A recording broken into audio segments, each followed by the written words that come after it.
3. Okay, hari ni kita menyanyi lagu apa? Sampai jumpa. Sampai jumpa ni tak tahu mengisahkan tentang apa. Jadi kita akan dengar kita punya artis-artis tak berapa nak bandar lah, kampung-kampung ni dia akan huraikan satu-satu. Lagu Sampai Jumpa ni cerita pasal apa? Setiap seorang kena bagi lebih kurang 10 saat. Mengesankan guru untuk bertukar.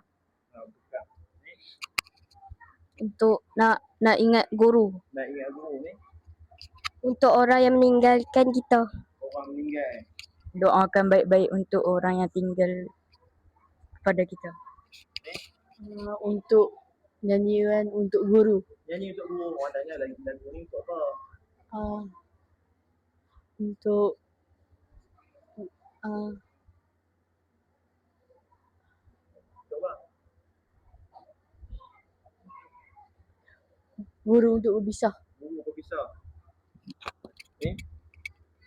Memisahkan kita dengan guru.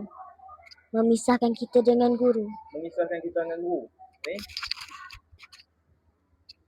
Perpisahan guru. Perpisahan guru ni? Guru berhenti sekolah. Guru beranak. Guru berhenti sekolah. Guru berhenti sekolah. Cakap data-data perpisahan yang terakhir. Sampai Jumpa ni dia bukan mengisahkan tentang guru je. Dia mengisahkan tentang semua orang, tentang semua orang. Sampai jumpa bermaksud bukannya berpisah tu dia akan berjumpa. Cuma dekat tempat tu dia tak boleh nak berjumpa selalu. Lagu dah kisah panjang lah. Nanti kita tengoklah apa menyanyi.